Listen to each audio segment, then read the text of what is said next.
और इस पे फाइनल चार्ज कितना है, माइनस क्यू।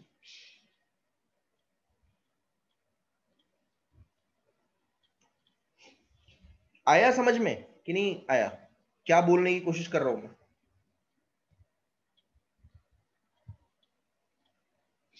Yes sir.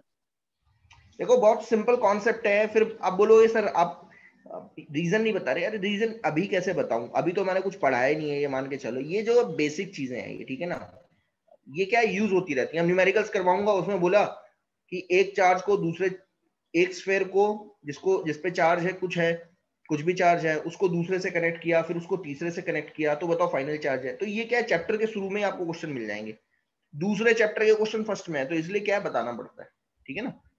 तो फाइनल चार्ज आ जाएगा इतना, डिस्ट्रीब्यूट हो जाएगा, ध्यान देना। इस पे आ गया माइनस क्यू, और इस पे भी आ गया माइनस क्यू।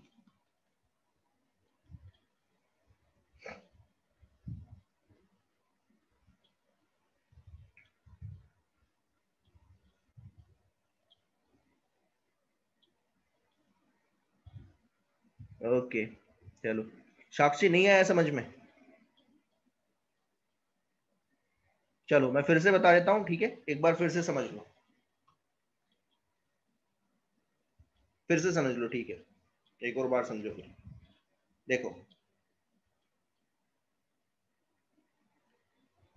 ये एक स्पेशल केस है, this is only a special case, एक ही स्पेशल केस है जो मैं यहां बताना चाहता हूं।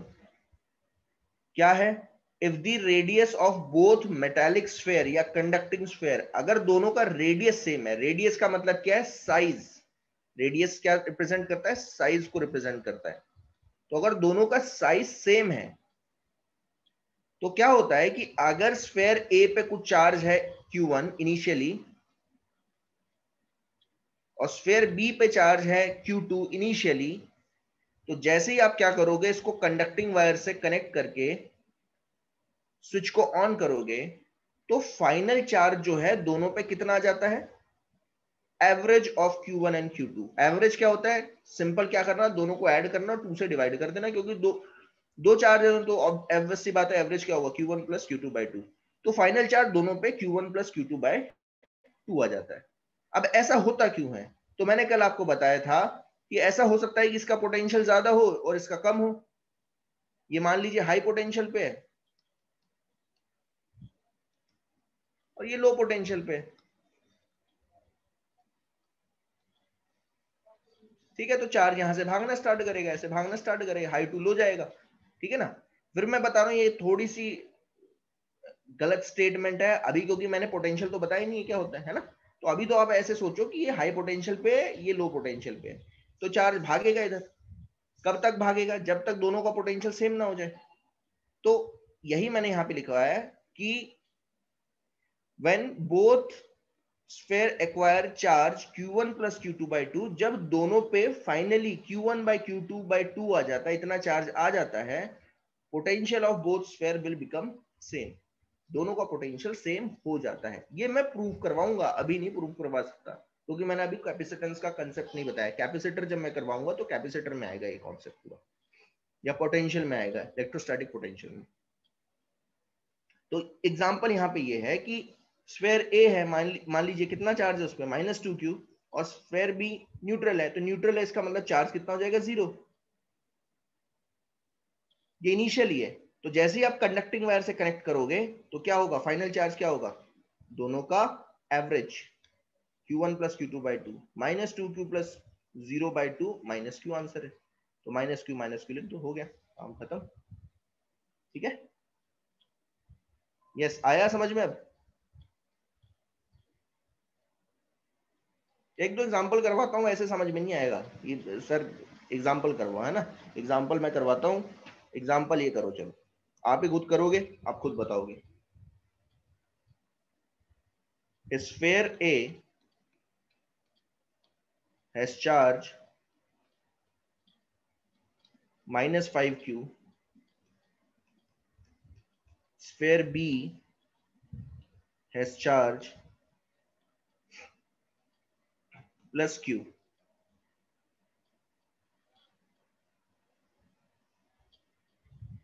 initially,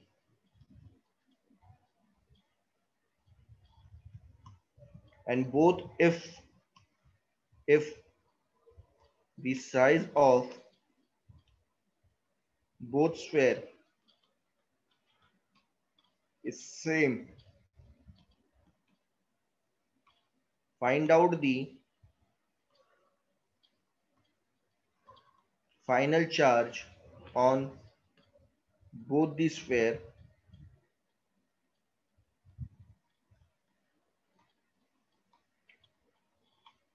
if they are touch and separated.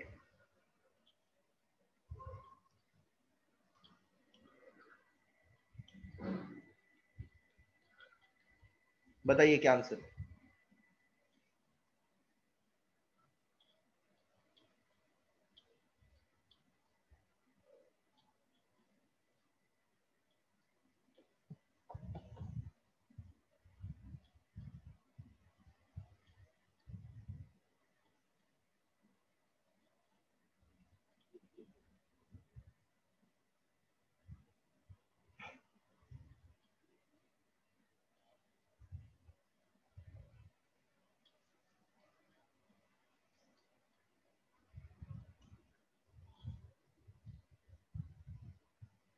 बताइए।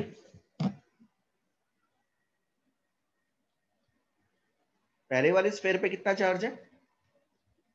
इनिशियली ध्यान देना, लिख रहा हूं -5q। दूसरे वाले पे कितना है?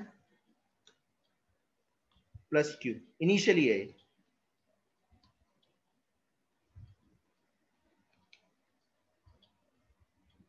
इस पे नेगेटिव चार्ज है, ये सरफेस पे होगा पूरा को पूरा, कंडक्टिंग स्फेयर है, और इस पे पॉजिटिव चार्ज है तो वो सरफेस पे होगा। अब दोनों को क्या किया मैंने?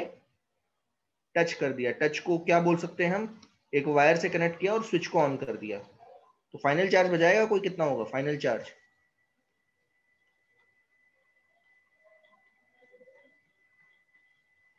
ए और बी पे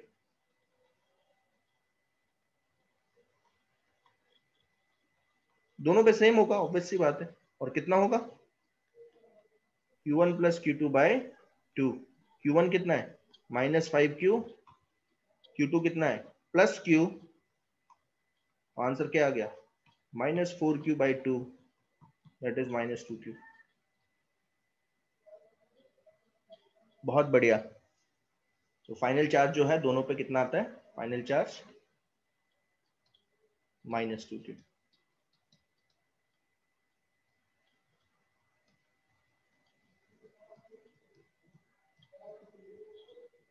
क्लियर हुआ?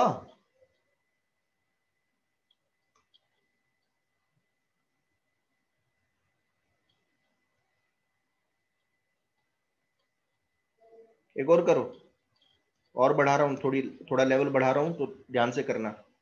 इफ 3 स्फेयर आर देयर, ठीक है ना, इफ 3 स्फेयर्स, 3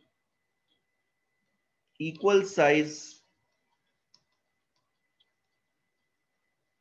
conducting sphere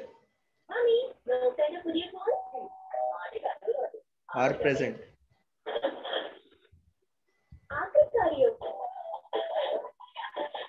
आवाज कम करो भाई, अपना पीछे बैकग्राउंड देखो, म्यूट कर लो।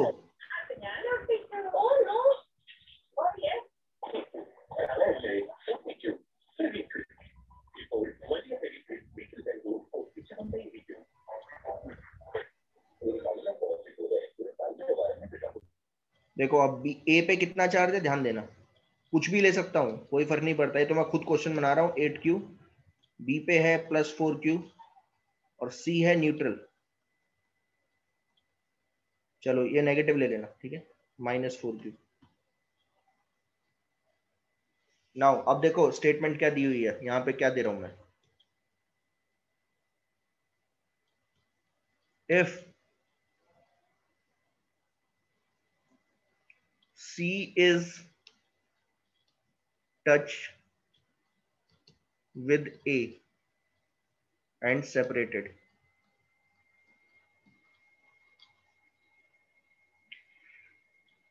ये मैं कर रहा हूं, ठीक है ना, and now C is touch with B and separated, and now B is touch with A and separated. दिख रहा है मैं क्या क्या कर रहा हूं? 3 प्रोसेस किए मैंने। 3 प्रोसेस करने के बाद आपसे पूछा है फाइंड आउट दी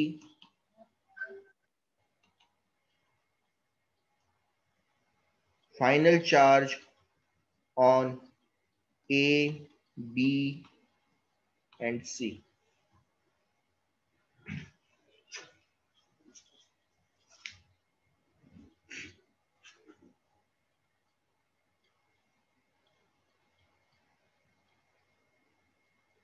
मैं 3 स्फेयर बना देता हूं।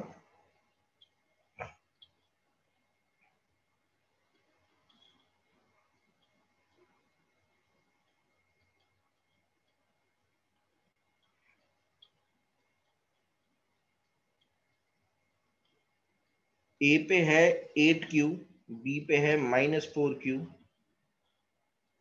और सी पे है 0 इनिशियल चार्ज है।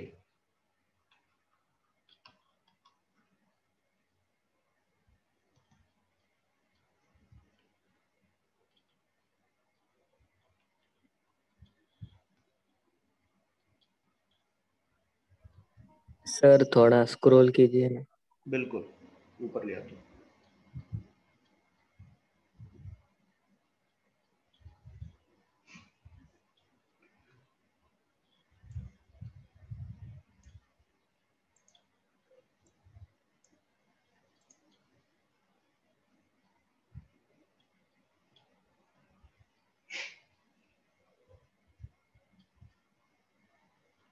ओके, एक ना साहिल ने दिया है मुझे आंसर।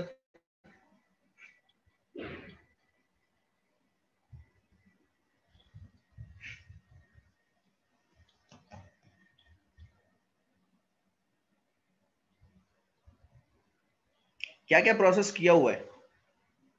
पहले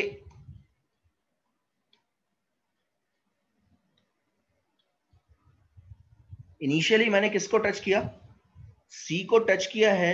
ओके,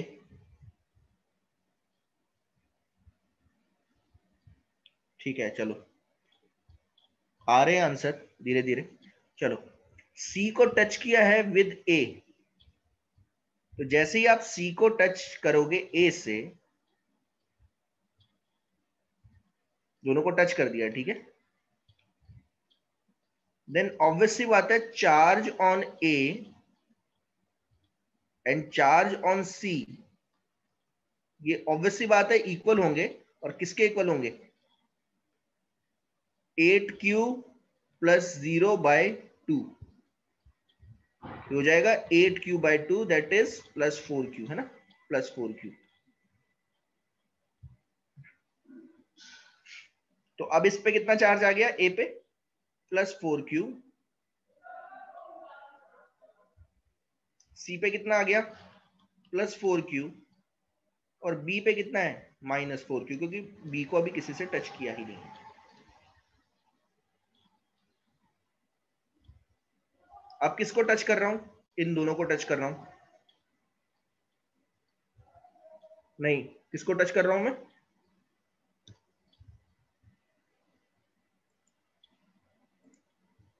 इन दोनों को टच कर रहा हूं। ये टेस्ट है। तो जैसे ही आप बी और सी को टच करोगे, ये देखो, ये बी और सी को टच करोगे, now C is touch with B and separated.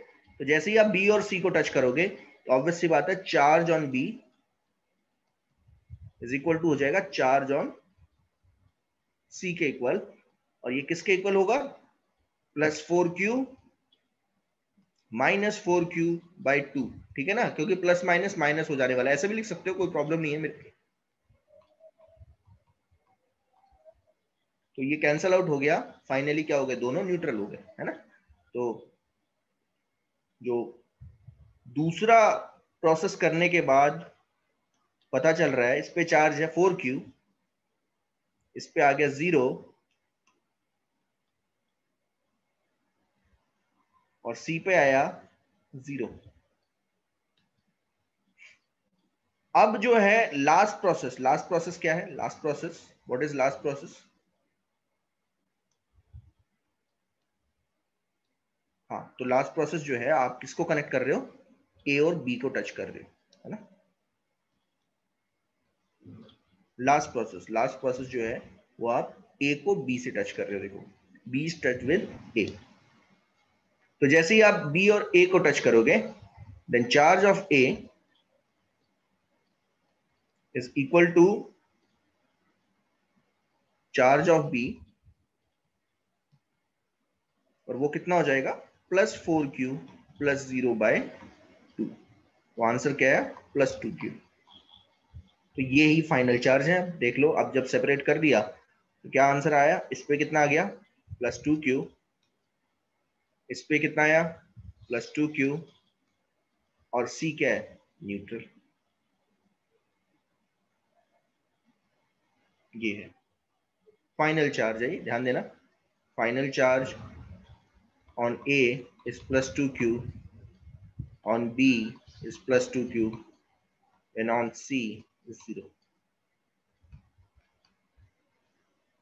कुछ नहीं है, देखो, टफ नहीं है बहुत, और आए हुए क्वेश्चन है ये सारे के सारे, आ जाते हैं, मैं बता रहा हूँ।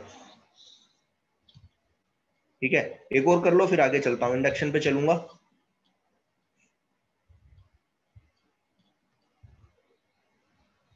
अब क्या है, मैं हर बार जो है वैसी वैल्यू दे रहा हूँ, क्या बोलते हैं, 4Q 5Q, अब मैं कुछ भी दे रहा हूँ, ठीक है ना, आप खुद करोगे। +5Q -9Q +2Q।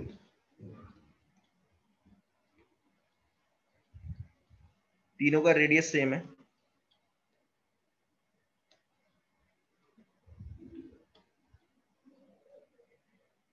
यहाँ प्रोसेस लिख रहा हूँ, ठीक है ना, आप खुद देख लेना। A to C टच किया है पहले, then C to B, then A to B। Final charge बताओ।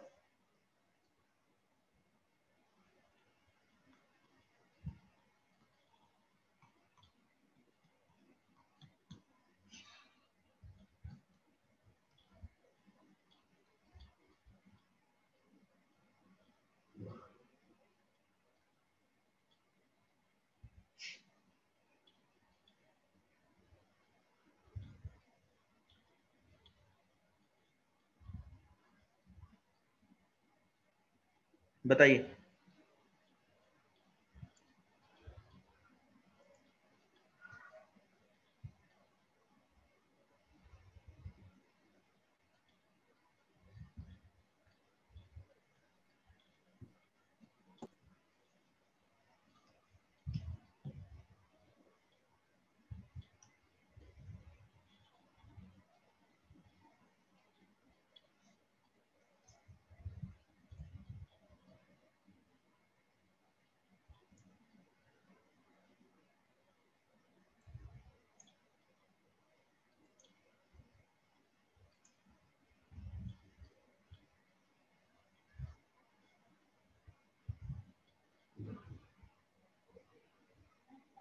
अभी भी सबका सेम आंसर नहीं निकल रहा है।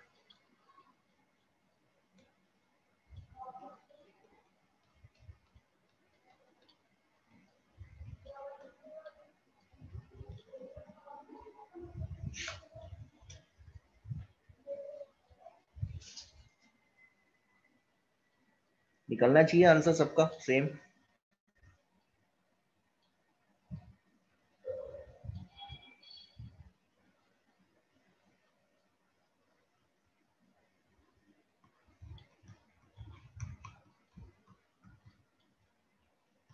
फर्स्ट प्रोसेस में चार्ज कितना आएगा?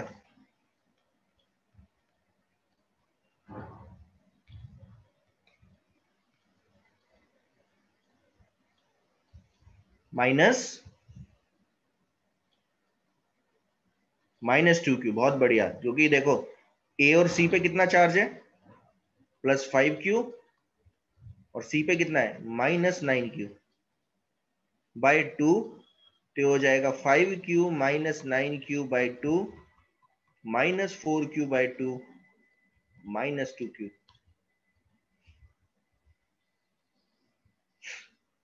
ओके, तो फर्स्ट प्रोसेस करने के बाद, फर्स्ट प्रोसेस मतलब ए को सी के साथ टच करने के बाद दोनों पे चार्ज कितना आ रहा है, -2q।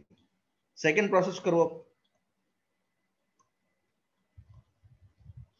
सेकेंड प्रोसेस में आप किसे टच कर रहे हो, सी को बी के साथ। अब अलग से लिख लो, इस तरीके से लिख लिया करो, ठीक है ना, बना लो डायग्राम, क्योंकि कंफ्यूजन रहता है।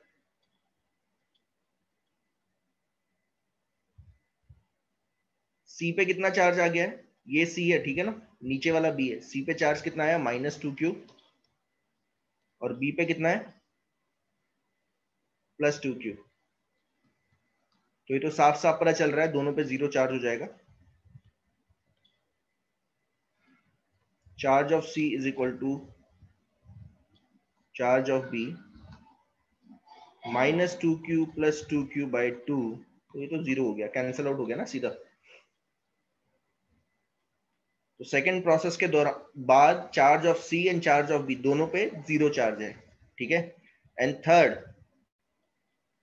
थर्ड प्रोसेस में आप क्या कर रहे हो, ए और बी को कनेक्ट कर रहे हो। तो ए पे कितना चार्ज हो गया था, ए पे चार्ज कितना आ गया था, ए पे चार्ज था इतना, ठीक है, टच करने के बाद -2q। तो ए पे चार्ज आ गया -2q, और सी पे कितना था, बी पे कितना था, 0।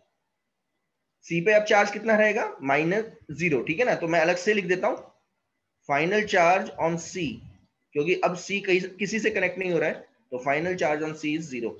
अब अगर आप इन दोनों को कनेक्ट कर रहे हो, तो charge on A is equal to charge on B हो जाएगा। तो वो कितना होगा, -2q + 0 बाई 2 -q, ठीक है ना, -q। तो फाइनली दोनों पे चार्ज पता चल गया।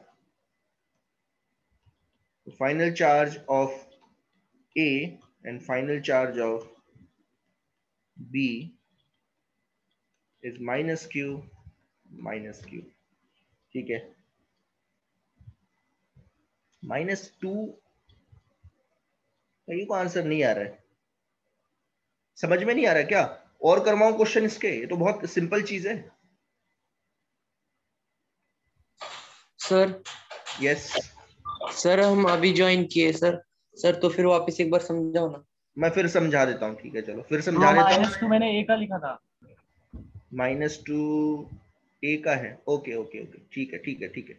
चलो मैं फिर से बता देता हूँ, फिर से बता देता हूँ, ध्यान दो। एक दो क्वेश्चन और करवा दूंगा, एक क्वेश्चन और करवा देता हूँ ताकि समझ में आ जाए। मैं फिर जा रहा हूँ ऊपर, फिर मैं इंडक्शन पे चलूंगा। तो जो बच्चे अभी ज्वाइन हुए हैं प्लीज देख लो। अगर कल मैंने आपको बताया था, क्या बताया था, कि अगर कंडक्टर ए को आप किसी से चार्ज कर दो, मान लो ग्रास रॉड से रब करने के बाद चार्ज करो, तो उस पर कुछ चार्ज आ जाता है, और चार्ज कहाँ चले जाता है, पूरा पूरा सरफेस पे जाता है, ठीक है, सरफेस पे चले जाता है।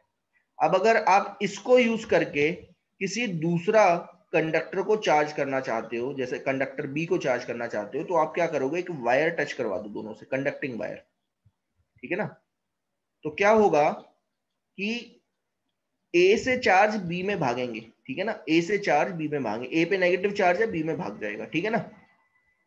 तो ऐसा होता क्यों है और कब तक होता है, तो मैंने आपको बताया था कल, क्या बताया था, कि क्या होता है कि जब ए पे कुछ चार्ज है और बी पे कुछ चार्ज नहीं है, तो पोटेंशियल का कुछ डिफरेंस रहता है दोनों में। मतलब ऐसा हो सकता है एक का पोटेंशियल ज्यादा हो, एक का पोटेंशियल कम हो, ठीक है। तो पोटेंशियल के डिफरेंस की वजह से चार्ज का फ्लो स्टार्ट हो जाता है। अब किससे कितना चार्ज कहां जाएगा वो छोड़ दो, वो आपको सोचने की जरूरत नहीं है, वो मैं सेकंड चैप्टर में करवाऊंगा आपको, सेकंड चैप्टर में बहुत डिटेल में होगा। लेकिन अभी मैं आपको सिर्फ ये बताना चाहता हूं कि जैसे ही आप ऑन करोगे स्विच को, तो charge on A moves to charge B, A से बी में जाएगा। कब तक जाएगा, चार्ज कब तक फ्लो करेगा, जब तक दोनों का पोटेंशियल सेम ना हो जाए, ठीक है। ये मैंने कल आपको बता दिया था, बहुत अच्छी तरीके से बताया था। अब इसका एक स्पेशल केस है। स्पेशल केस क्या था जो आज मैंने बताया, स्टार्ट किया। स्पेशल केस ये है कि मान लीजिए अगर दोनों मेटेलिक स्फीयर का रेडियस सेम है। मेटेलिक स्फीयर मतलब सिर्फ और सिर्फ conducting sphere, non conducting sphere के लिए चीज नहीं चलती है, क्योंकि नॉन कंडक्टिंग स्फीयर में चार्ज एक ही जगह पे पड़ा रहता है, वो फ्लो नहीं कर पाता है। तो कंडक्टिंग स्फीयर की बात कर रहा हूं। अगर दोनों स्फीयर का चार्ज सेम है, दोनों स्फीयर चार्ज ए और चार्ज बी पे कुछ, मतलब स्फीयर ए और स्फीयर बी पे कुछ चार्ज है इनिशियली, आपने दे के रखा है, मान लो Q1 एंड Q2, और आप क्या करो, इन दोनों को, स्फीयर को एक कंडक्टिंग वायर से कनेक्ट कर दो। यहां लिख रहा हूं, कनेक्ट विद कंडक्टिंग वायर। आपने कंडक्टिंग वायर से कनेक्ट कर दिया तो क्या होता है, दोनों पे फाइनल चार्ज कितना आ जाएगा, फाइनली दोनों पे कितना चार्ज आ जाएगा, Q1 plus Q2 bye 2, average आ जाता है, दोनों का एवरेज हो जाएगा फाइनली। तो दोनों पे फाइनल चार्ज कितना आएगा, Q1 प्लस Q2 बाय 2। ऐसा होता क्यों है, क्योंकि जब दोनों पे charge Q1 plus Q2 bye 2 होता है, दोनों का पोटेंशियल सेम हो जाता है। The potential of both sphere will become equal। तो आपको करना क्या है, आपको कुछ नहीं करना है, जैसे ही आप दो स्फीयर को कनेक्ट करोगे, आपको बस चार्ज क्या लेना है, Q1 plus Q2 bye 2। Initial charge जो है उन दोनों को सम करना और हाफ से डिवाइड कर देना। अब मैं लास्ट सम दे रहा हूं, प्लीज ये जो है सम जो है आप समझ लो, जो अभी आए हैं प्लीज समझ लो, और फिर मैं आगे चलूंगा, ठीक है ना, क्योंकि ये बहुत सिंपल है, इतने सम नहीं करवाए जाते इसके, ठीक है ना। मैं फिर ये लास्ट सम दे रहा हूं, ये आप करके दिखाओ।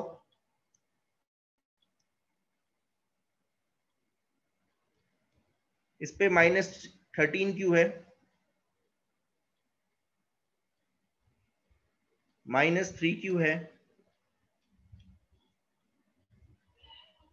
दो मेटालिक स्फीयर है, ठीक है ना। इस पे नेगेटिव चार्ज है, सरफेस पे होगा, पहले ही बता दे रहा हूं पूरा। इस पे भी नेगेटिव चार्ज है, सारा सरफेस पे होगा। इस पे -13Q है, इस पे -3Q है।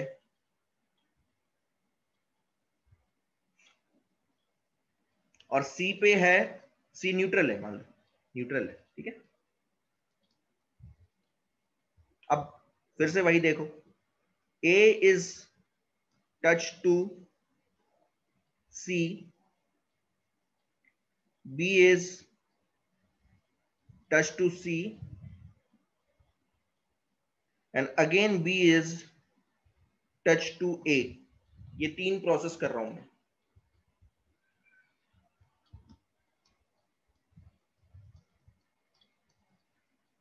Find out the final charge.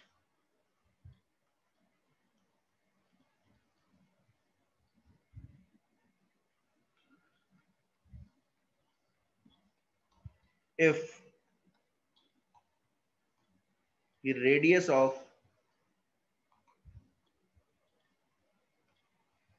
all these sphere are same,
चलो आ रहा है किसी का, साक्षी ने अभय ने आंसर दिया है, बहुत बढ़िया। A को C से टच किया तो charge on A and charge on C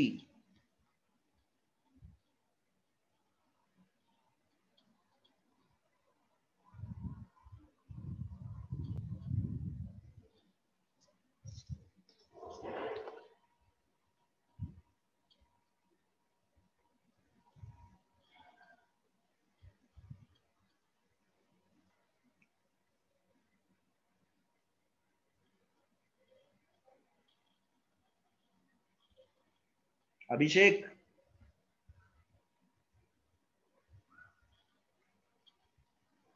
अभिषेक है? Abhishek, yes sir. यस, बताओ charge on A and charge on C कितना होगा दोनों को टच करने के बाद? बताओ कितना आ रहा है?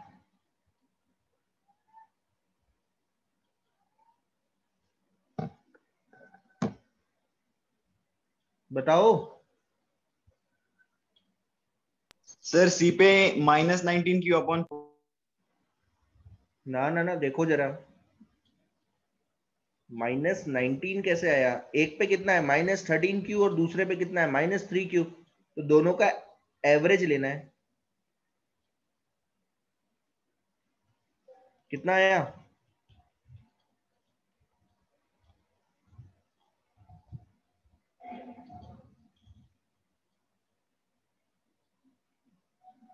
हाँ अभिषेक। सर सी न्यूट्रल है सर।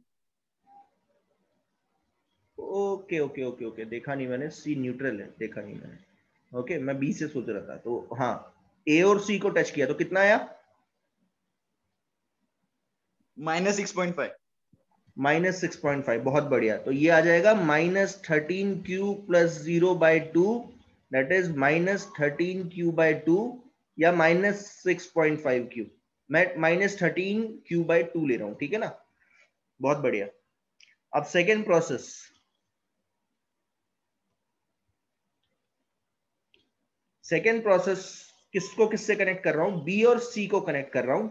अब ध्यान देना, जैसे ही मैं सेकेंड प्रोसेस करता हूं, charge on B is equal to हो जाएगा चार्ज ऑन सी। बी पे चार्ज कितना है? -13Q/2 और सी पे कितना है? 0। तो अब मुझे बताएगा आलोक। आलोक, अनम्यूट यस करो सर। अपने आप को, जरा बताना क्या होगा।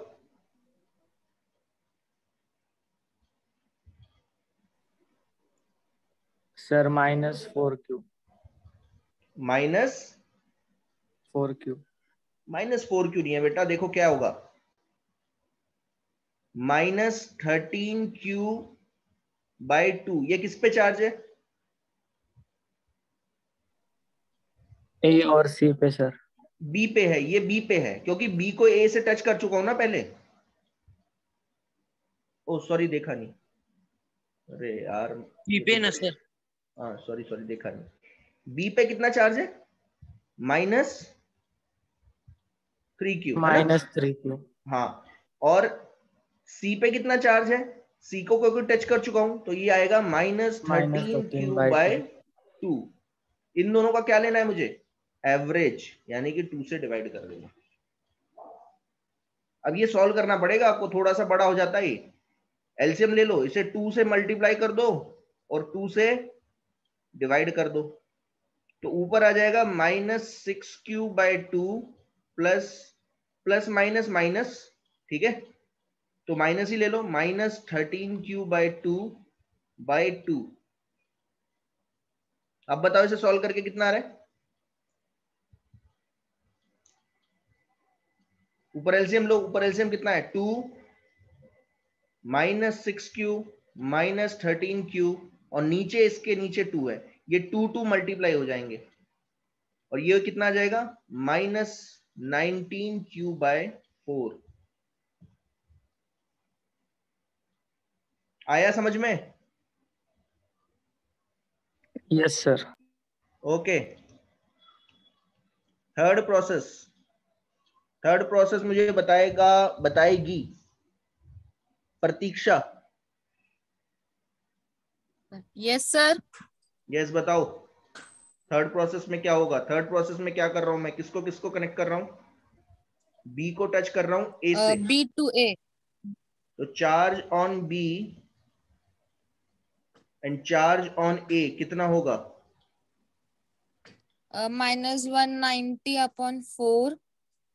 पहले बताओ बी पे कितना चार्ज है? -190/4। 190 नहीं है बेटा, 19Q। अरे 19Q। हाँ, 19 -19Q/4, ये 4। है बी पे चार्ज। और ए पे कितना है? -13.13/2 13 -19/2 ना ना ना ना ना -13 ये है, देखो ये देखो, ये देखो चार्ज ऑन ए, क्योंकि चार्ज ए को सी से कनेक्ट किया था ना, तो ए को तो अलग कर लिया, आप सी के साथ सी को बी से कनेक्ट किया था, तो ए पे चार्ज कितना है, ये -13 क्यूब/2, -13 क्यूब/2, दोनों पे चार्ज लिख लिया, डिवाइडेड बाय 2 कर लो, बताओ कितना आंसर है।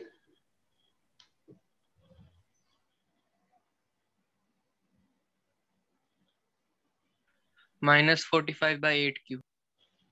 हाँ, 2 से मल्टीप्लाई किया, 2 से डिवाइड कर दिया, ये आ जाएगा -19 क्यूब/4। ये 190 मत लेना please, this is not 190, this is 19 cube, -19 क्यूब/4, और ये प्लस माइनस माइनस हो गया, नीचे आ गया 4, ऊपर आया 26 cube, divided by 2, LCM is 4, ऊपर आया -19 क्यूब, -26 क्यूब, और नीचे ऑलरेडी 2 है, 4 2 से क्या हो जाएगा, मल्टीप्लाई हो जाएगा, तो ये आ जाएगा 8, और ऊपर आया कितना, -45 क्यूब।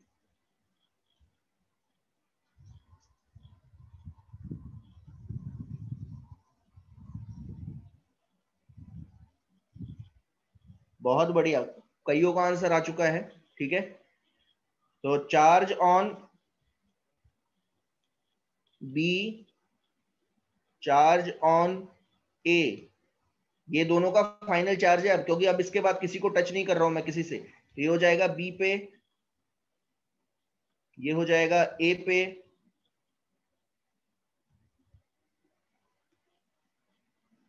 और सी को बी के साथ टच करने के बाद हटा लिया था, तो सी पे कितना आया, -19 क्यूब/8।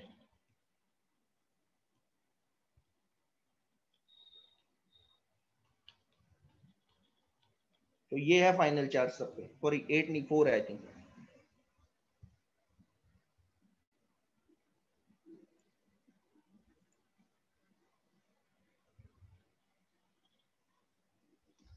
और ये डिस्ट्रीब्यूट कैसे होगा वो आपको समझ में आ जाना चाहिए, सारा का सारा सरफेस पे चले जाता है, ठीक है ना, सरफेस पे चले जाता है। जहां तक मेरा ख्याल है आपको कंडक्टिंग चार्जिंग थ्रू कंडक्शन समझ में आ गया है, ठीक है ना, किस तरीके से आप समझोगे ये, इस तरीके से एटलीस्ट ये वाला केस तो याद रखना, जब इक्वल रेडियस का या सेम साइज के कंडक्टिंग स्फीयर को टच करता हूं या कंडक्टिंग वायर से कनेक्ट करता हूं, तो चार्ज का रीडिस्ट्रीब्यूशन कैसा होता है, ठीक है ना, ये आपको एटलीस्ट याद रखना है, क्योंकि न्यूमेरिकल्स में यूज होगा। जब अनइक्वल स्फीयर की बारी आएगी, बोलोगे कि सर एक छोटा है स्फीयर, एक बड़ा मेटेलिक स्फीयर है, एक छोटा मेटेलिक स्फीयर है, अब बताओ दोनों टच करने के बाद क्या होगा, तो मैं बता तो अभी सकता हूं, लेकिन क्या है आपको पोटेंशियल का कॉन्सेप्ट ही नहीं पता है अभी, तो जब मैं पोटेंशियल बताऊंगा तब आप सारे चार्ज निकाल पाओगे, और वहीं पे अर्थिंग का भी कॉन्सेप्ट आ जाएगा, ठीक है। अब मैं आगे चल रहा हूं, तीसरा जो चार्जिंग का तरीका था वो था, कौन सा तरीका था,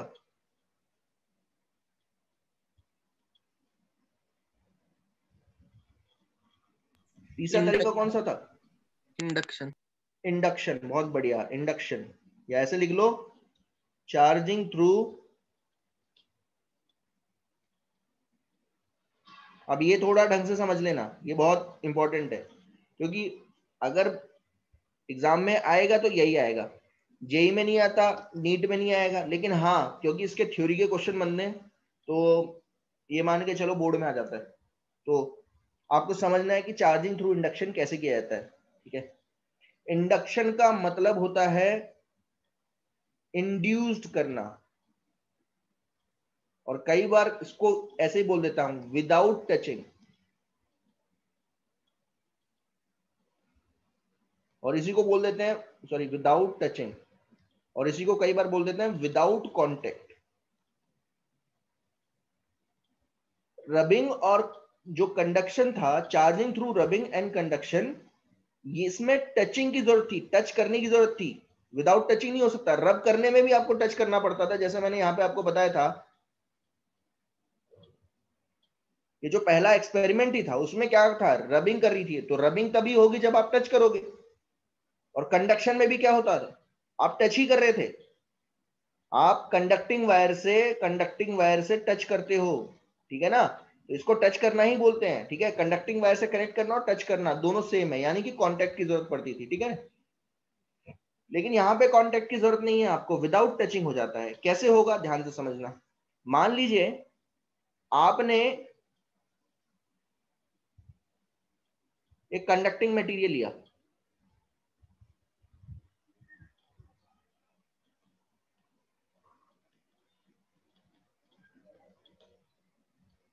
और इसके पास आप क्या लेके आ रहे हो, एक ग्लास रॉड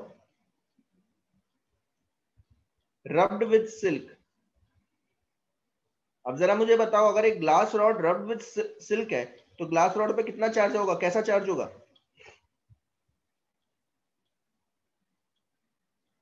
पॉजिटिव, बहुत बढ़िया। इस पे कुछ पॉजिटिव चार्ज है ना, यहाँ पे कुछ पॉजिटिव चार्ज है। अब जैसे ही आप इसके पास लेके आए, अब कंडक्टर, कल मैंने बताया था आपको कंडक्टर की कुछ खास बात होती है। अब जरा मैं आपसे क्वेश्चन पूछ रहा हूं, किसी से पूछूंगा, आंसर करेगा कोई? नेहा,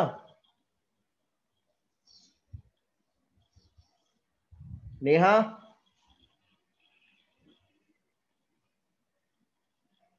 बेटा अनम्यूट करो अपने आप को।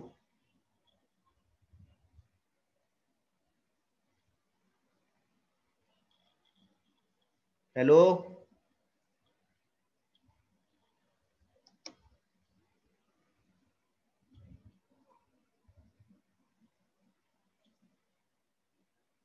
कौन बताएगा?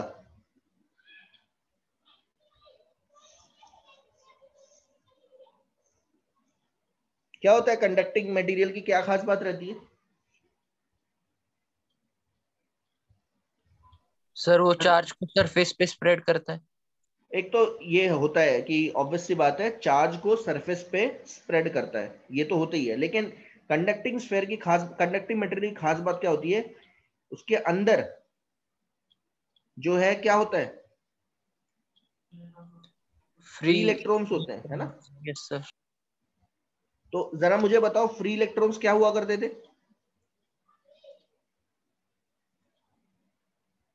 क्या थे फ्री इलेक्ट्रॉन्स? जो मूव कर सकते हैं, पूरे मटेरियल में आराम से मूव कर सकते हैं। कंडक्टिंग मटेरियल के अंदर क्या होता है, ओशियन ऑफ फ्री इलेक्ट्रॉन्स, और ऐसे बोल सकता हूं large amount of free electrons रहते हैं इसके अंदर, जो मूव कर सकते हैं, ठीक है ना। They can easily move,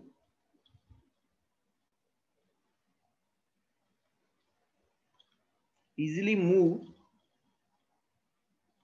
inside the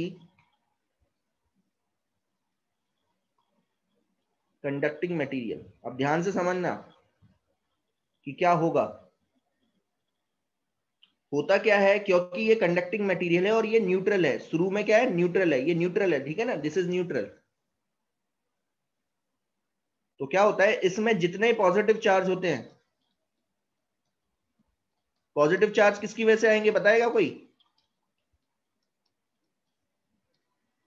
यार जब मैं प्लीज क्वेश्चन किया करूं, ये तो बेसिक चीज है, बहुत बेसिक चीज पूछ रहा हूं मैं। ये नेगेटिव चार्ज और पॉजिटिव चार्ज किसकी वजह से है, प्लीज आंसर किया करो। ये पॉजिटिव चार्ज किसकी वजह से है?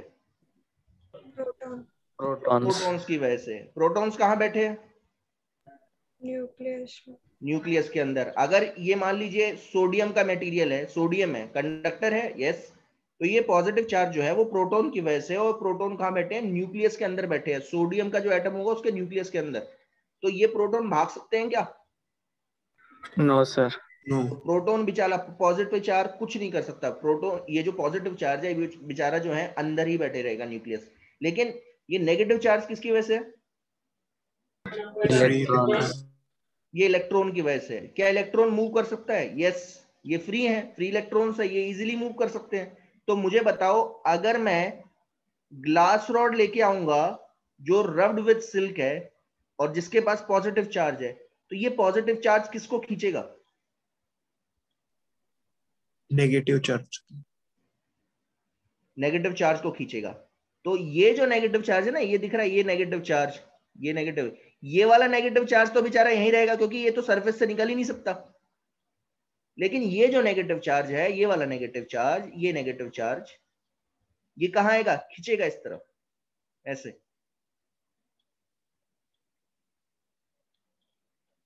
ये जो नेगेटिव चार्ज है खींचेगा आगे की तरफ ऐसे। तो फाइनल कंडीशन क्या होगी? तो मैं यहां पे लिख रहा हूं, क्या होगा? द पॉजिटिव चार्ज ऑफ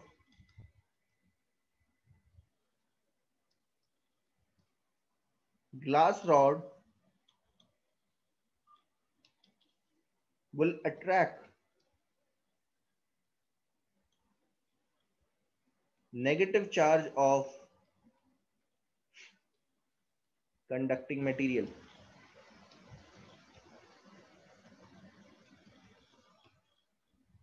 और किस सरफेस की तरफ? यहां पे दो सरफेस है, मान लीजिए इस सरफेस को ए मान लेता हूं और ये वाले सरफेस को, पीछे वाले सरफेस को बी मान लेता हूं। तो किस तरफ खींचेगा? किस सरफेस की तरफ खींचेगा?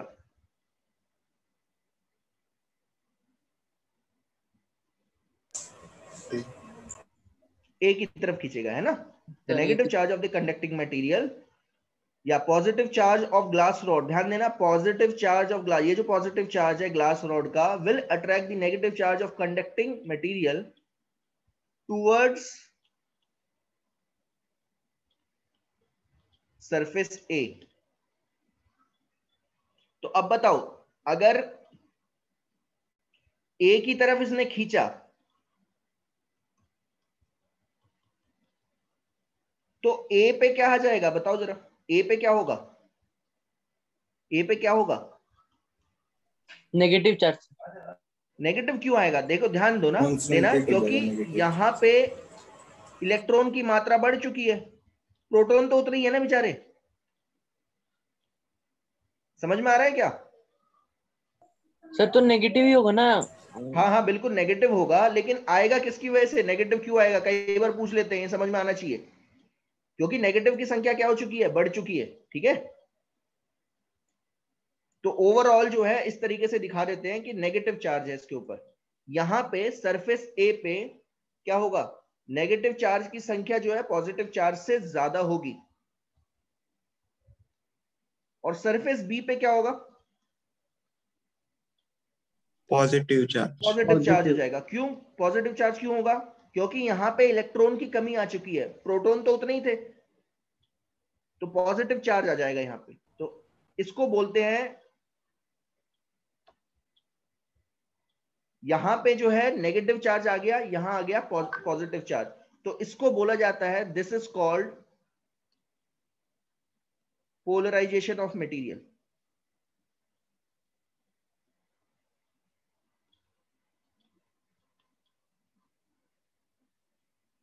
पोलराइज हो गया। पोलराइज का मतलब क्या होता है? एक तरफ पॉजिटिव चार्ज आ गया, एक तरफ नेगेटिव चार्ज आ गया।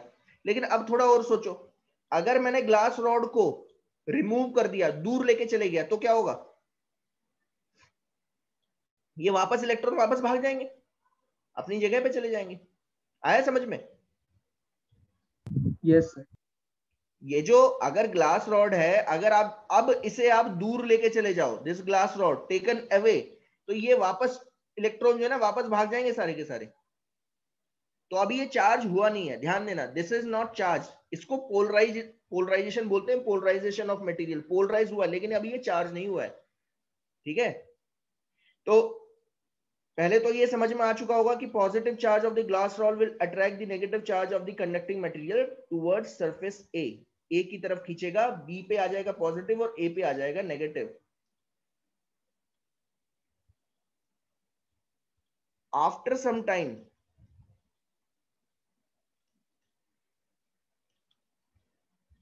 if glass rod is removed,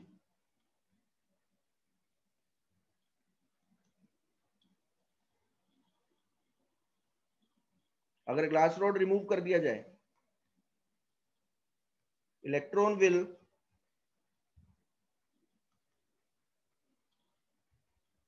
go back to its initial position.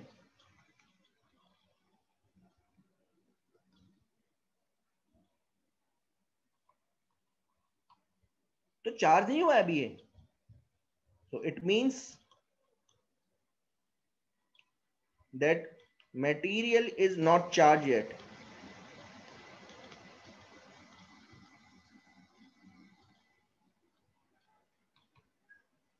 अभी मटेरियल चार्ज हुआ नहीं है ना। तो अगर मुझे चार्ज करना है तो क्या करना पड़ेगा, तो अब क्या करता हूं मैं, एक तरीका अपनाता हूं। मैं क्या करता हूं, यहां से एक वायर कनेक्ट करता हूं, ध्यान से समझना, एक वायर कनेक्ट करूंगा और इसे कहां घुसा दूंगा, अर्थ में। ये अर्थ का निशान होता है, इसे अर्थिंग बोलते हैं, ठीक है। तो जैसे ही ये प्रोसेस हो गया, अभी ग्लास रॉड को मैं दूर नहीं लेके गया हूं, ध्यान देना, ग्लास रॉड को दूर लेके जाऊंगा तो फिर क्या होंगे, ये मटेरियल, ये जो इलेक्ट्रॉन जो आए थे, इधर आए थे ना, ये वाले जो इलेक्ट्रॉन थे, ये वापस भाग जाएंगे। तो अभी ये चार्ज नहीं हुआ है, ग्लास रॉड को यहीं पे रखा है, ध्यान देना।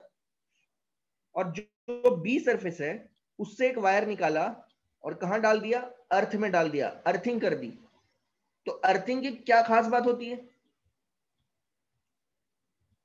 अर्थ क्या करता है, यहां से ना कुछ चार्ज भेज देगा ऐसे, या ऐसे सोचो कि ये जो चार्ज है, ये जो चार्ज है, ये जो पॉजिटिव चार्ज है ना, इसको खत्म कर देगा। कैसे, इलेक्ट्रॉन्स को भेज के।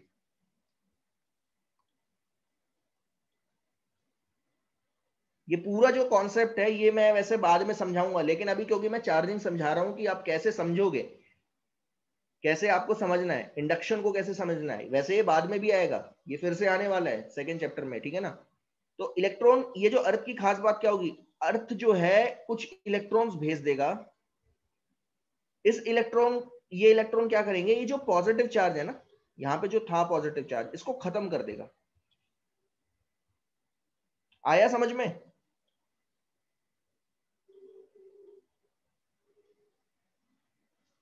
यस। Yes sir. तो अब जरा मुझे बताओ कि अगर इलेक्ट्रॉन ने कुछ, अर्थ ने कुछ चार्ज भेज दिए, एक्स्ट्रा चार्ज भेज दिए, तो देखो कुछ ऐसा हुआ होगा। सोचो अगर यहां कुछ चार्ज था -q, तो उतना ही चार्ज यहां +q था ना, ऐसा ही तो हुआ होगा कि कुछ चार्ज यहां से आ गया था, यहां पे जितना नेगेटिव चार्ज था उतनी ही यहां पे पॉजिटिव चार्ज होगा, क्योंकि जितना चार्ज यहां पे आया है, जो इलेक्ट्रॉन लेके आए ना, इलेक्ट्रॉन ही तो लेके आए यहाँ पे, इस तरफ जो है इलेक्ट्रॉन ही चार्ज लेके आए हैं, तो जितना नेगेटिव चार्ज यहाँ पे होगा उतना ही पॉजिटिव चार्ज यहाँ पे आ गया होगा। तो इनिशियल चार्ज भी देखो 0 था इस पे, और फाइनली भी 0 है, बस चार्ज का रीडिस्ट्रीब्यूशन हुआ है। तो जैसे ही आपने अर्थिंग को कनेक्ट किया, अर्थ ने क्या भेज दिए, इलेक्ट्रॉन्स भेज दिए कुछ। आया समझ में? तो इसके ऊपर कुछ चार्ज आ जाएगा कि नहीं, आ जाएगा। तो फाइनली क्या होगा, फाइनली कुछ ऐसा हो जाएगा, देखो यहां बना रहा हूं मैं डायग्राम।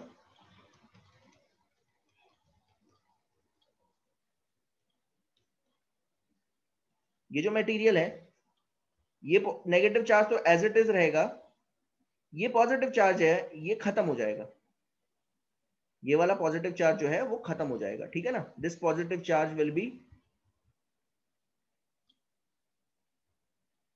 ये जो पॉजिटिव चार्ज था यहाँ पे जो है, ये जो चार्ज होगा ना, यहाँ पे जो चार्ज था ये खत्म हो जाएगा। तो बचा क्या, ये नेगेटिव चार्ज बचा बस -q, और -q क्या है, रीडिस्ट्रीब्यूट हो जाएगा इसके ऊपर। समझ में आया कुछ?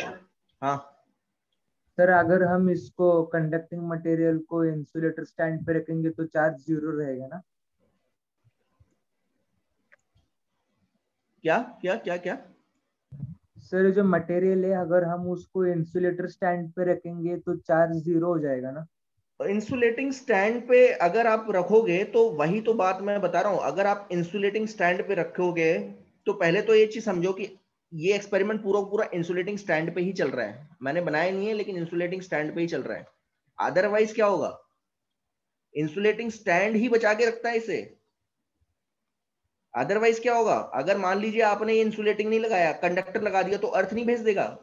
मतलब तो यही है ना, देखो ये जो मैं बता रहा हूं कि वायर को अगर यहाँ पे आपने एक कंडक्टिंग स्टैंड लगा दिया, कंडक्टिंग स्टैंड, तो बात तो वही हुई ना अर्थ जो है चार्ज भेज देगा। तो ये पूरा एक्सपेरिमेंट इंसुलेटिंग स्टैंड पे ही हो रहा है, ये इंसुलेटिंग स्टैंड पे ही हो रहा है, ध्यान देना।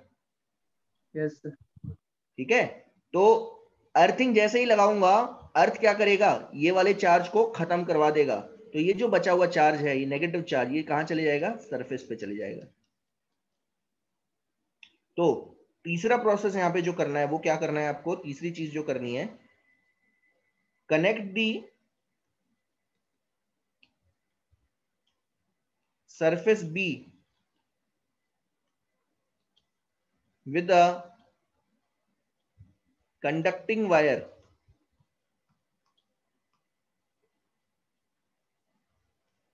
grounded to the earth.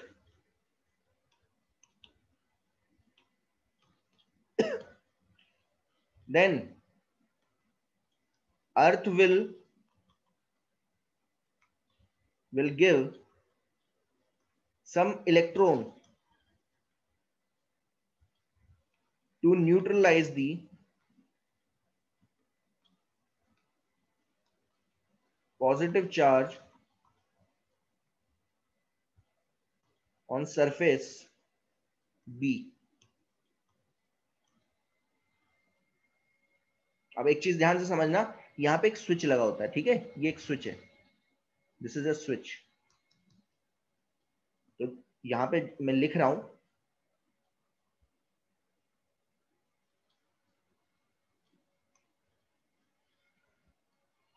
Through a switch, यहां पे लिख रहा हूं, ठीक है, through a switch.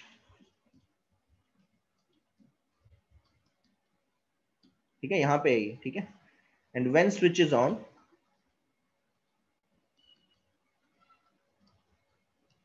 then earth will give some electron to neutralize the positive charge of surface B.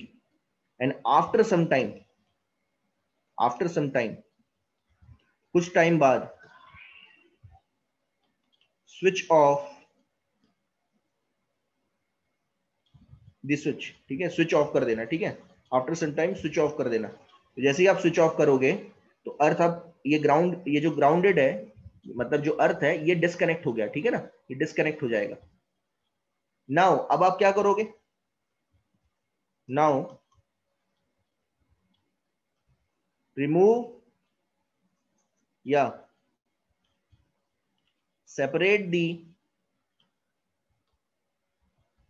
glass rod from the conducting material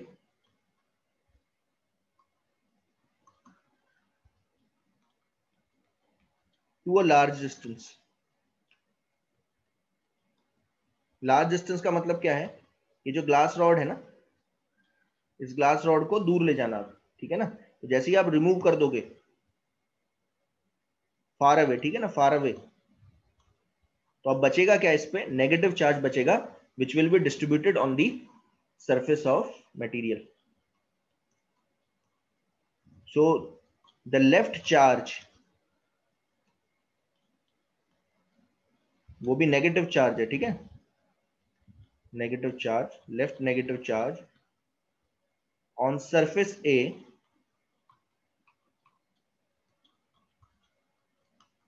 is distributed on the surface of conducting material.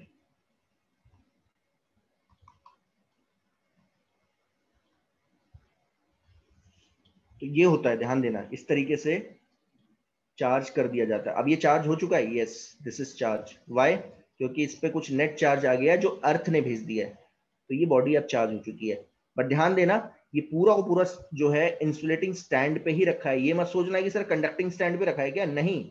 अगर conducting stand पे रख दिया तो ये charge जो दिया था ना, ये वापस भाग जाएगा अर्थ पे। आप हाथ से भी कनेक्ट नहीं कर सकते। आप बोलोगे क्या सर इसे हाथ से पकड़ सकते हैं इसको, यहां से अगर आप बोलोगे can we take it by hand, मैं हैंड से भी कनेक्ट नहीं कर सकता। क्यों नहीं कर सकता, क्योंकि हैंड मतलब मेरी बॉडी, और मेरी बॉडी भी क्या है, एक तरीके से, पूरी तरीके से तो नहीं बोल सकता कंडक्टिंग है, लेकिन हाँ मेरी बॉडी में क्या होता है 80% वाटर है, ठीक है। और वाटर क्या हो सकता है, वाटर जो है चार्ज को फ्लो करवा सकता है एक जगह से दूसरी जगह पे, ठीक है। तो बॉडी से जो है, अगर मैंने अपने हाथ से ही पकड़ लिया तो यही चार्ज जो है मेरी बॉडी के थ्रू होता हुआ कहां चले जाएगा, अर्थ में चले जाएगा। तो सोचो अगर मुझे हाथ से पकड़ना है तो मुझे क्या करना पड़ेगा, कोई बताएगा मुझे? ग्लव्स पहनने पड़ेंगे सर। ग्लव्स पहन लो, ये बहुत बढ़िया है कि ग्लव्स पहन लो सर।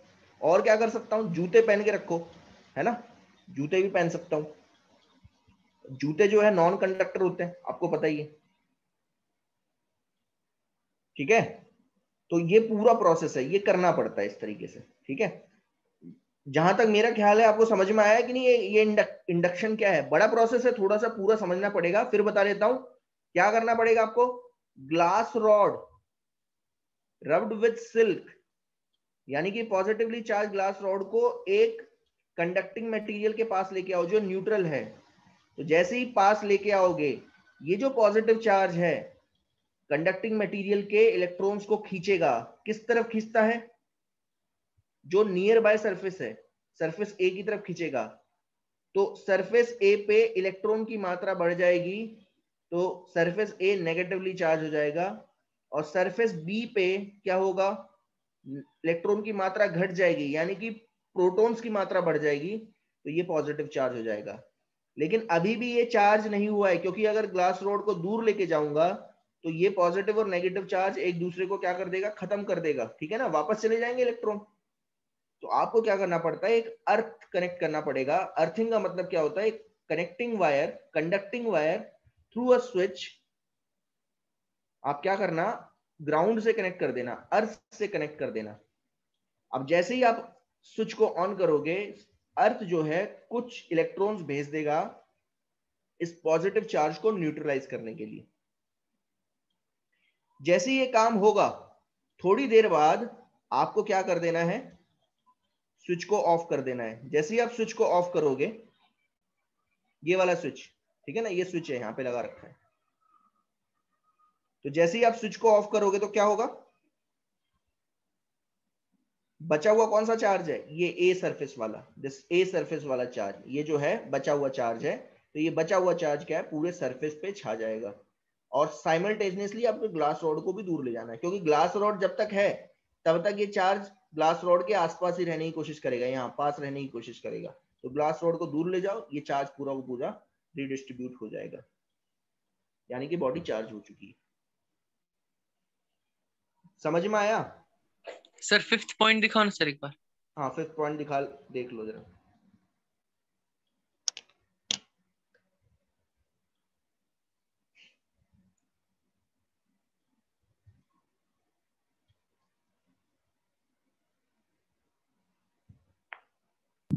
सर चार्ज डिस्ट्रीब्यूट होता है, वो एग्जाम में आता है डायरेक्ट प्रोसेस। बिल्कुल पूरा पूछेंगे, ऐसे बोलेंगे कि इलेक्ट्रोस्टैटिक इंडक्शन पूरा को पूरा जो है एक्सप्लेन कर दो। तो पूरा एक्सप्लेन आपको करना है, तो अगर 3 मार्क्स का क्वेश्चन है, पूरा वो पूरा आपको प्रोसेस एक्सप्लेन करना होगा। और जो है ये मैं आगे चल के ना बहुत अच्छी तरीके से और एक्सप्लेन करने वाला हूं, ठीक है, बहुत अच्छी तरीके से और अच्छी तरीके से बताऊंगा, क्योंकि इसमें बहुत सारे कॉन्सेप्ट्स लगते हैं, अभी वो कॉन्सेप्ट्स आपने पढ़े नहीं है।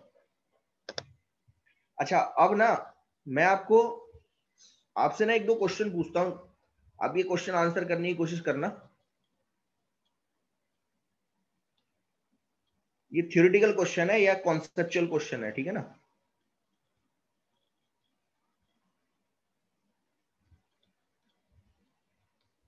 कॉन्सेप्चुअल क्वेश्चन है। कई बार क्वेश्चन ऐसे पूछा जाता है, कैन अ चार्ज बॉडी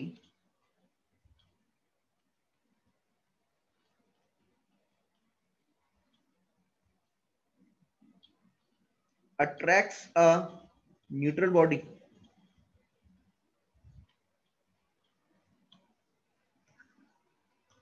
क्या लगता है?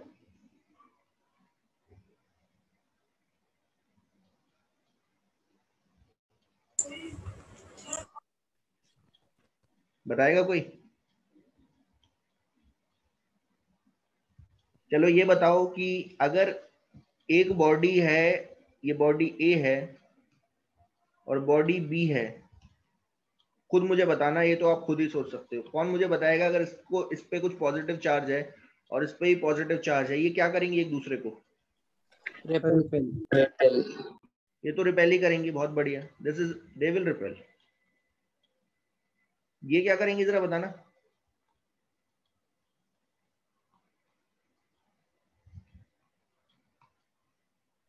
अट्रैक्ट। और ये क्या करेंगे जरा बताना?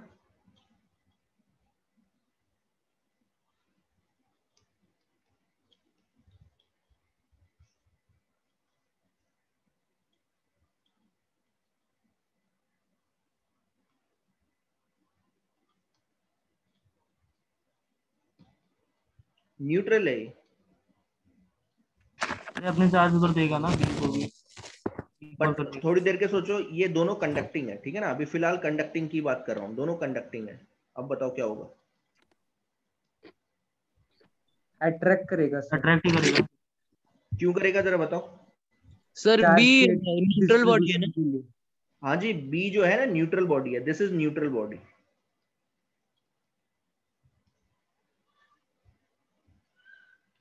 तो देखो अभी मैंने बताया था कि अगर मान लीजिए बॉडी ए है, जो कि बॉडी ए है, ठीक है, पॉजिटिव चार्ज है ना ये।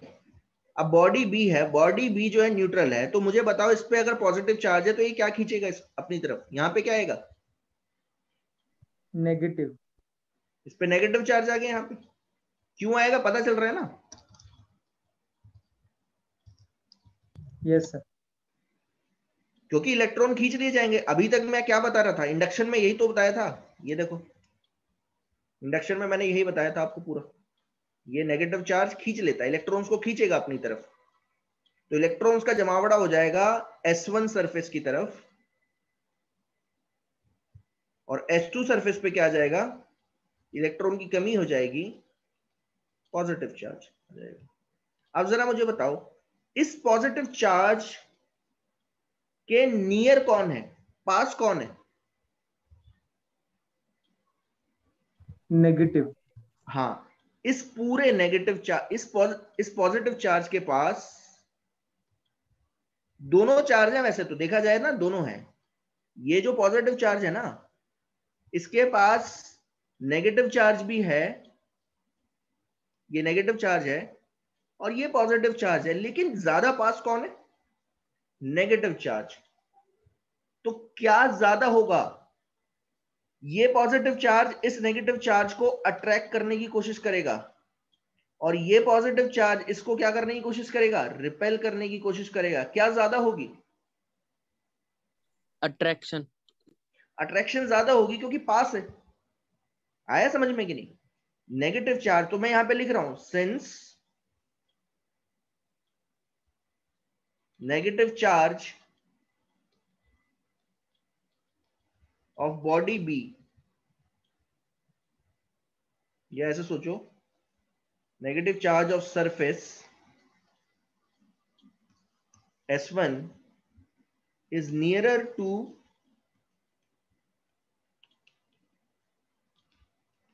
positive charge of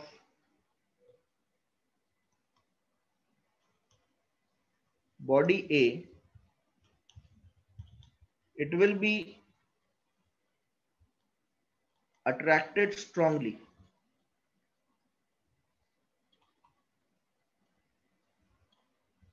compared to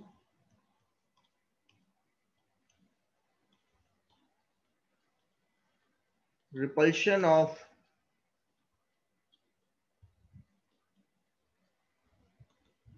positive charge of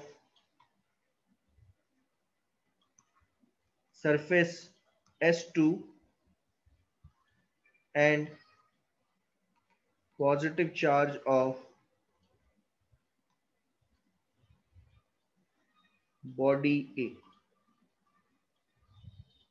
तो ये जो अट्रैक्शन है ना, ये अट्रैक्शन ये कंपैरेटिवली स्ट्रांग होगा इस रिपल्शन से, तो ये पूरा को पूरा क्या होगा? अट्रैक्ट हो जाएगी। So body B will be attracted towards body A। ये समझ में आया है?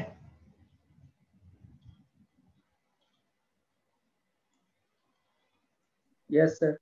ठीक है, तो हमेशा याद रखना ये चीज आपको ध्यान देनी है। कई बार क्वेश्चन पूछ लेते हैं इस तरीके से कि बताओ क्या एक न्यूट्रल बॉडी, क्या एक चार्ज बॉडी न्यूट्रल बॉडी के साथ क्या करती है? अट्रैक्ट करती है, रिपेल करती है, या कुछ नहीं करती? तो आप ये मत लिख देना क्योंकि दूसरे पे चार्ज 0 है तो कुछ नहीं होगा। नहीं, ऐसा नहीं होता है। ठीक है ना? होता क्या है, अगर एक चार्ज बॉडी है और न्यूट्रल के पास रखी होगी तो वो उसे अट्रैक्ट करती है। क्यों करती है? क्योंकि जो नियर बाय सरफेस होता है उस पर नेगेटिव चार्ज होता है और जो दूसरा सरफेस होता है बाहर की तरफ उस पर पॉजिटिव चार्ज आता है। क्योंकि नेगेटिव चार्ज ज्यादा पास है तो अट्रैक्शन ज्यादा होगा, रिपल्शन कम होगा, तो वो पूरी की पूरी बॉडी अट्रैक्ट हो जाएगी। इसका एक सिंपल एग्जांपल है, आपने देखा होगा, कई बार आप ये करते भी हो। आप क्या करना, एक क्या बोलते हो आप, स्केल लेना। स्केल भी तो ग्लास रॉड ही होता है ना एक तरीके से। उसको क्या करना, अपने क्या बोलते हैं, क्या करते हैं ऐसे सर, अपने सर पे जो है ना इस तरीके से वो कर देते हैं, रब करते हैं। If it is rubbed to the head of the person, तो इस पे कुछ चार्ज आ जाता है। जैसे ही आप हेड पे करोगे, ठीक है ना, पॉजिटिव चार्ज आ गया मान लो। अब अगर आपने इसको रखा कागजों के पास, पेपर के पास रखा, तो पेपर क्या हो जाता है, अट्रैक्ट हो जाता है। पेपर इज अट्रैक्टेड, होता है कि नहीं?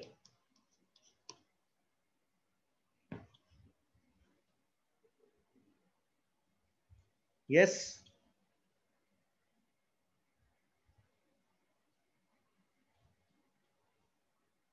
आवाज आ रही है? Yes sir. अट्रैक्ट हो जाता है ना, पेपर अट्रैक्ट होता है कि नहीं? हो जाता है। आपने देखा होगा, ये करके भी देखा होगा। तो उसका रीजन क्या है? रीजन यही है। ऑल्दो अब आप बोलोगे कि सर पेपर तो कंडक्टिंग नहीं होता, नॉन कंडक्टर होता है। नहीं, conductor as well as non conducting के लिए भी होता है। नॉन कंडक्टिंग के लिए भी होता है, नॉन कंडक्टर के लिए भी होता है। ध्यान देना, दोनों के लिए होता है ऐसा। ये भी बहुत अच्छी तरीके से एक्सप्लेन करूंगा जब मैं मटेरियल बताऊंगा आपको। ये सब सेकंड चैप्टर में ही आने वाला है।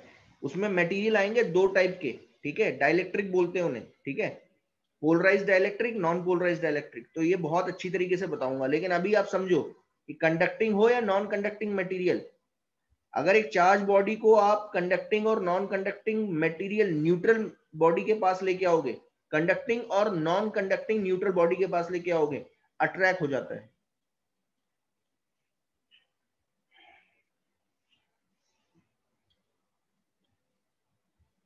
अब आगे चल रहा हूं मैं। अब मेन चीज स्टार्ट होगी, कूलम्स लॉ पे चल रहा हूं मैं।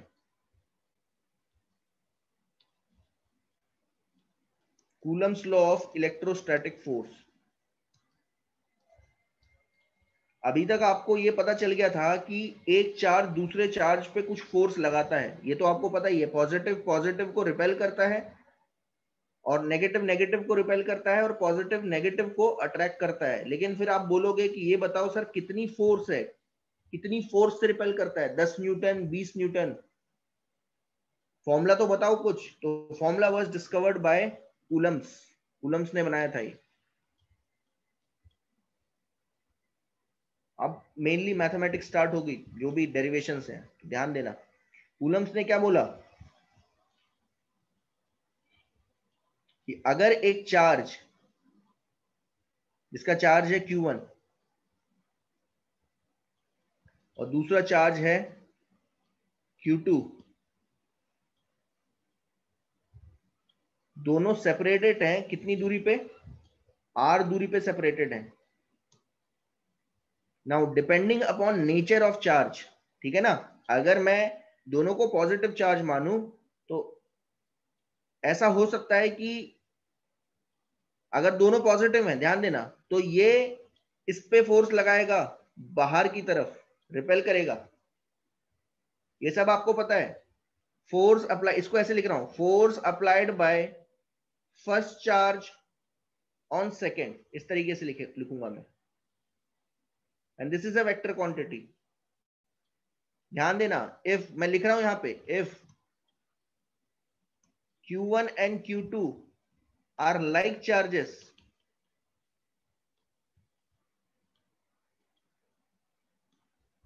the nature of force is repelling.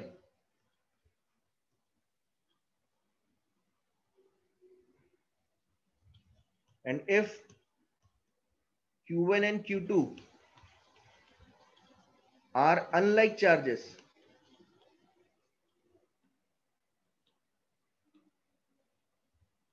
the nature of force is attractive.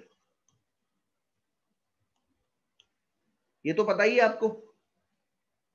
तो अगर Q1 और Q2 लाइक चार्जेस हैं, लाइक मतलब अगर ये पॉजिटिव है तो ये भी पॉजिटिव है, ध्यान देना। तो Q1 Q2 पे फोर्स लगाएगा बाहर की तरफ, रिपेल करना मतलब बाहर की तरफ दूर फेंकेगा, और Q2 भी Q1 पे लगाएगा एक फोर्स जो बाहर की तरफ इसे फेंकने की कोशिश करेगी, और ये होगा force applied by second on first. इस तरीके से प्रीफिक्स डिफाइन किया जाता है, इस तरीके से, ठीक है ना। ये चीज समझ में आई?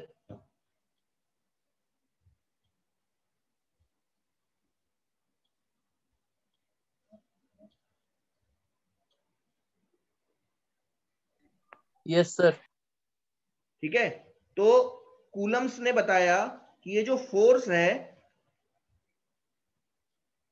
जो एक चार्ज दूसरे पे लगा रहा है, ध्यान देना दोनों का मैग्नीट्यूड तो सेम ही है, दोनों का मैग्नीट्यूड सेम होगा, और वो किसके प्रोपोर्शनल होगा, पहले तो ये देख लो, मैग्नीट्यूड सेम है, और ये जो फोर्स है ये किसके प्रोपोर्शनल होगी, directly proportional to product of charge and inversely proportional to square of distance. इसका मतलब क्या है कि इसका मतलब यह है कि अगर आप चार्ज बढ़ाओगे तो फोर्स का मैग्नीट्यूड बढ़ेगा, मतलब ज्यादा ज्यादा फोर्स के साथ एक दूसरे को रिपेल कर पाएंगे, और अगर आप डिस्टेंस बढ़ाओगे तो फोर्स घटेगी। किस तरीके से घटेगी, आर स्क्वायर के प्रोपोर्शन घटेगी, ठीक है ना। आपने पढ़ा भी है बल्कि, F12 is equal to F21 आएगा। आप वही लिख सकते हो, F12, अच्छा F21 देखा है, F21, ठीक है ना, ठीक है। तो जैसे ही आप प्रोपोर्शनैलिटी का साइन हटाते हो तो यहां पे ना एक कांस्टेंट आता है, इसको मैं K लिख रहा हूं अभी फिलहाल, और ये जो K की वैल्यू है ये कूलम्स ने फाइंड आउट की थी, ये आती है 9 इंटू 10⁹, ठीक है। और यूनिट क्या होगी इसकी, यूनिट होगी न्यूटन, ये न्यूटन है, ये मीटर स्क्वायर है, अपॉन कूलम स्क्वायर। ये मेजर की उसने 9 इंटू 10⁹, बट ध्यान देना ये कहां मेजर की, ओनली फॉर वैक्यूम।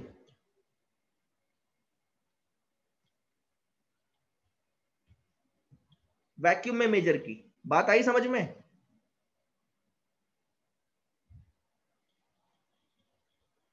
अरे ये बिल्कुल वही है जो आपने न्यूटन्स लॉ ऑफ ग्रेविटेशन पढ़ा होगा। न्यूटन्स लॉ ऑफ ग्रेविटेशन में क्या था, जीज एफ इज इक्वल टू क्या होता था, G m1m2 bye are square, ये बिल्कुल वही है, ठीक है ना।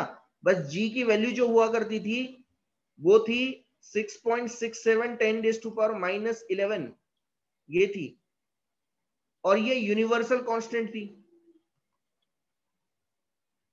ये यूनिवर्सल कांस्टेंट वैल्यू थी। यूनिवर्सल कांस्टेंट मतलब ये पानी में भी उतनी लगेगी, अगर बाहर का जो मीडियम है वो पानी रहे, एयर रहे, वैक्यूम रहे, हर जगह उतनी वैल्यू है। लेकिन यहां थोड़ी सी प्रॉब्लम है, यहां पे जो के है ना, ये जो के है ये वैक्यूम के लिए अलग होगा। मैं यहां पे लिख रहा हूं दिस के is has different value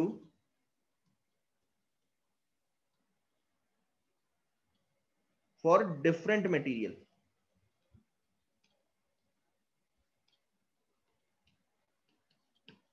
मतलब इसका मतलब क्या है कि और के depends on the material. Material मतलब मीडियम, मुझे मीडियम लिखना चाहिए। मीडियम क्या है? मीडियम बाहर कौन सा मीडियम है? पानी है, एयर है, कुछ भी हो सकता है। सो के डिपेंड्स ऑन द मीडियम। तो वैक्यूम के लिए जो है, मैं आपको बता रहा हूं, वैक्यूम के लिए जो होती है वो होती है 9 × 10⁹ न्यूटन मीटर स्क्वायर पर coulomb square for vacuum only. बाकी मटेरियल के लिए कितनी होगी वो हम कल देखेंगे। कल और अच्छी तरीके से एक्सप्लेन करूंगा इसका मतलब क्या होता है। पहले तो ये समझना है आपको कि मतलब क्या होता है, ठीक है? ये कल देखेंगे।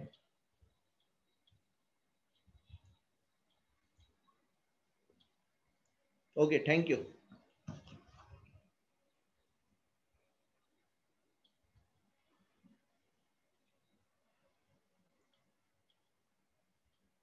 कल प्लीज जो है एब्सेंट मत रहना, क्योंकि कल मैं सुपरपोजिशन प्रिंसिपल करवाऊंगा और वो सबसे ज्यादा इंपॉर्टेंट है। सबसे ज्यादा वही इंपॉर्टेंट है एक्चुअल में, क्योंकि हर जगह सुपरपोजिशन प्रिंसिपल ही लगता है, ठीक है?